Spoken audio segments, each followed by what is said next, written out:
Everything, your best friend. You belong with me. So let your mind run free. Welcome to a wonder world. Welcome to a wonder world. It's the world we live in.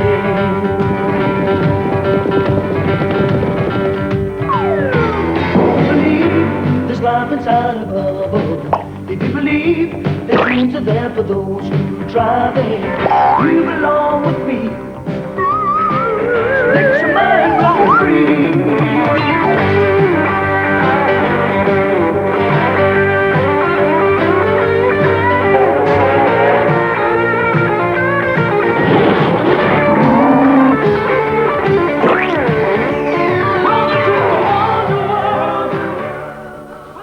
Hello and welcome to my Wonder World. First up, the world of comedy, and why not? Everybody loves a good laugh.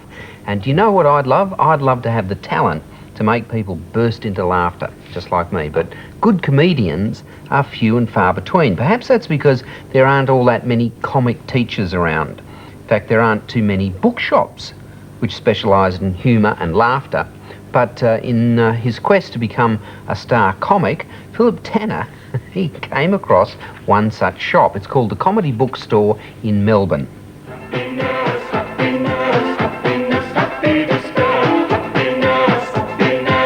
You know, to be a good comic, to be a class act, to be a really funny guy, you need a great sense of, Timing. Timing, that's right. And what's this? Knock, knock. Who's there? Philip. Philip who? Fill up the coffee cup. I'm on my way in. Happiness, happiness, happiness, happiness, happiness, happiness. Wow, look at this. Possibly the world's largest collection in a bookshop of humour, laugh and joke books. Well, there must be well over 3 million different jokes. Like this one. There's a man driving down the street and suddenly comes across a hitchhiker. The hitchhiker had 3 eyes, no arms and 1 leg, and he said, "Aye, you look pretty harmless. Hop in." And here's another joke. Yes, the hippie that grooves into a chemist shop. He said, "Hidey-ho, daddy-o, I'll have a packet of Bex, man, a ring-a-ding-ding." The chemist said, "I got no Bex, but I got some Laxettes, a poop-poopy-doo." You'd have to say that comedy is a serious business, wouldn't you? Yes, it's serious, Phil, but not so serious that you lose your sense of humour about the seriousness of it. Now, you're a man who's taken comedy to the extreme. I mean, you've started up the shop and everything. Why? Well, when I was a young fella, mate, I wanted to learn the art and craft of comedy. If you want to learn to play the guitar, you can go to a music school. If you want to learn to embezzle, you can do a corresponding course. But where do funny young boys or girls go to learn the art and craft of comedy?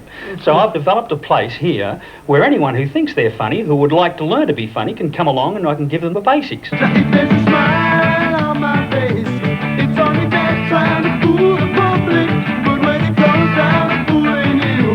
I believe you've been collecting jokes since you were a little tacker. When and why did you start? I first started collecting jokes when I was 9 years of age. As a matter of fact, Philip, I can still remember the first joke that I ever collected. It's the one about the hood in a hurry. He raced into a Chinese restaurant. He said, "Stick 'em up and give me all your money." And the old Chinese fella said, "Also, to take away?" What I used to do was I'd write the jokes down when I heard them, then I'd cut them out, then I'd put them under subjects, then I'd put them in envelopes, and then I'd start to file them in cabinets like this one here. And as you can hear, I've got quite a few jokes. Happiness, happiness, happiness, happiness, happiness, happiness, happiness, happiness. Here's the original form of slapstick. Yes, well, I've got some pretty old joke books here. The first joke book that was ever written was written in 1423, but the oldest joke book, the most famous joke book of all, is the Joe Miller's Jest Book, which was published in 1739, and that's a facsimile of it.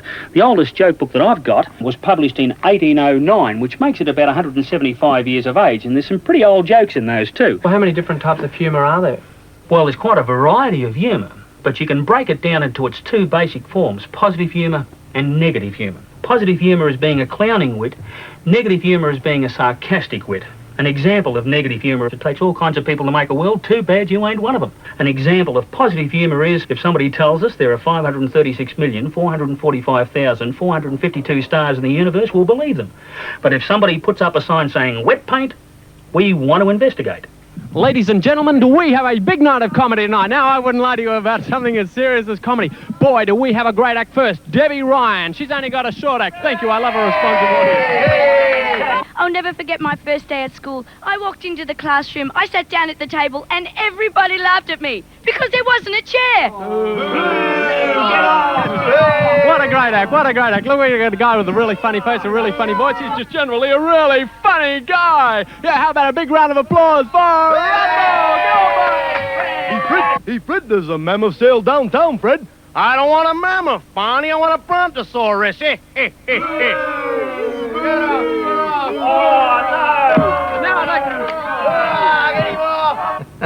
not easy to be funny. That's a place called the Comedy Bookstore, and it's in Melbourne. Imagine typing non-stop for 9.5 days. 9.5 days of typing without a break. Think about that during this break.